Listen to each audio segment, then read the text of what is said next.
자, 오늘은 기술 업계에서 아마 가장 뜨거운 라이벌 전이라고 할 수 있는 이 얘기를 좀 해볼까 합니다.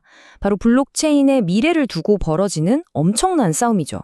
자, 한쪽 코너를 보면요. 스마트 컨트랙트 세계의 절대 군주라고 할 수 있는 이더리움이 버티고 있고요. 그 반대편에는 이더리움 킬러라는 아주 그냥 무시무시한 별명을 가진 번개처럼 빠른 도전자, 바로 솔라나가 서 있습니다. 이 어마어마한 대결을 제대로 이해하려면 먼저 선수들부터 알아봐야겠죠?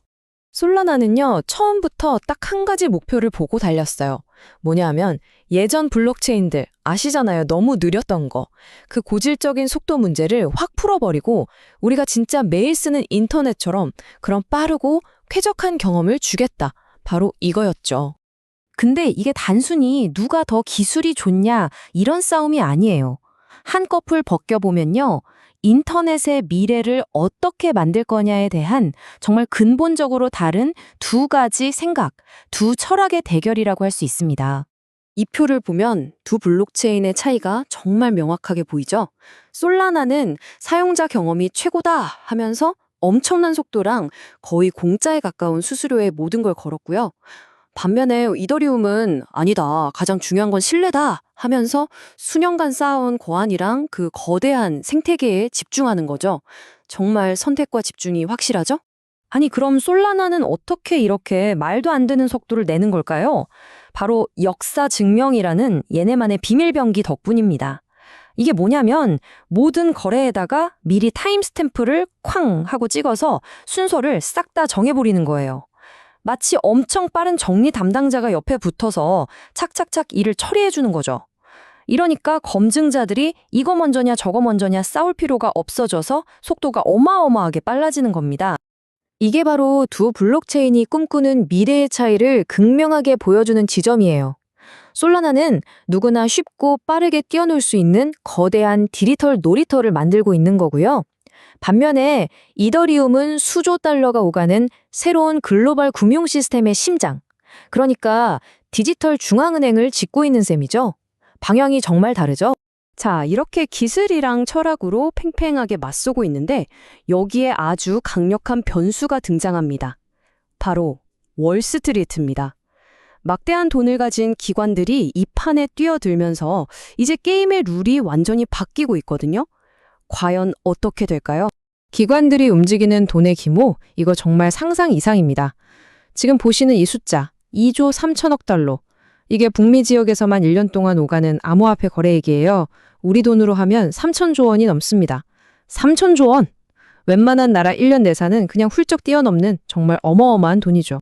이 체인얼리시스 데이터를 한번 보세요. 진짜 놀라운 걸 보여주는데 북미 지역 활동의 거의 절반이 거액을 굴리는 기관들의 거래라는 거예요. 이건 그냥 참여하는 수준이 아니라 이 시장 전체를 쥐고 흔드는 명실상부한 중심이라는 뜻이죠. 근데 재밌는 건 이게 월스트리트 같은 큰 손들만 하는 게임이 아니라는 겁니다. 그래프를 보시면 아시겠지만 잘 사는 나라든 개발도상국이든 상관없이 전 세계 일반 사람들 사이에서도 엄청나게 퍼져나가고 있어요. 그러니까 위에서는 기관들이, 아래에서는 일반 대중들이 양쪽에서 이 혁명을 밀어 올리고 있는 거죠. 자, 이렇게 판이 커지니까요. 이제 경쟁의 양상도 달라지고 있습니다.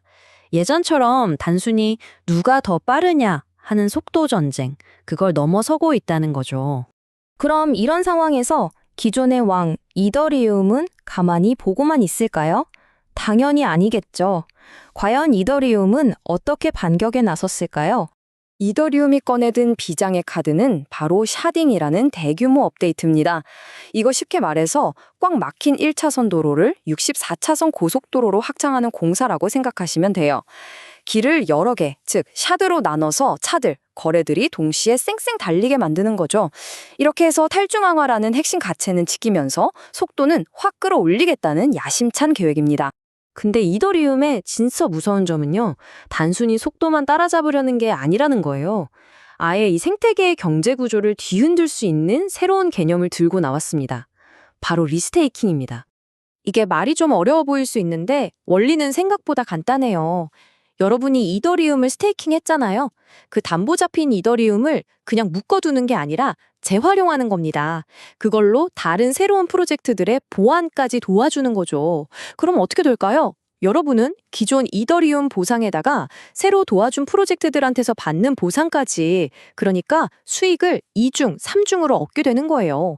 말 그대로 신뢰를 빌려주고 돈을 버는 새로운 금융시장이 열리는 겁니다.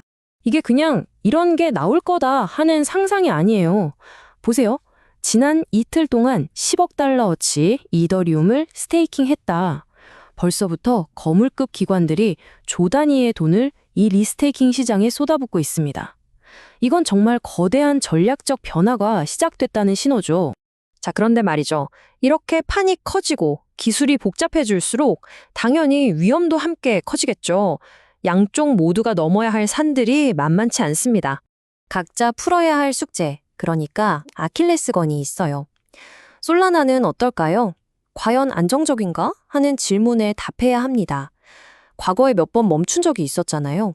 이걸 기관 투자자들에게 확실히 증명해야 하죠. 이더리움은 반대로 너무 복잡해지는 게 문제예요.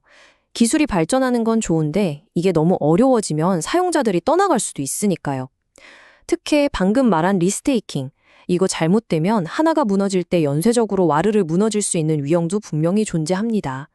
게다가 이더리움의 레이어 2들이 오히려 솔라나의 경쟁자가 되는 아주 흥미로운 상황도 펼쳐지고 있죠. 자, 그럼 결국 미래는 어떻게 될까요? 이더리움 같은 하나의 거대한 세계 컴퓨터가 모든 걸 통일하게 될까요? 아니면 솔라나를 포함한 수많은 블록체인들이 각자의 세상에서 공존하는 그런 멀티버스가 펼쳐질까요? 어쩌면 그 미래의 모습은 바로 지금 우리가 지켜보고 있는 이 두 거인의 싸움이 끝나야만 알 수 있을지도 모르겠습니다.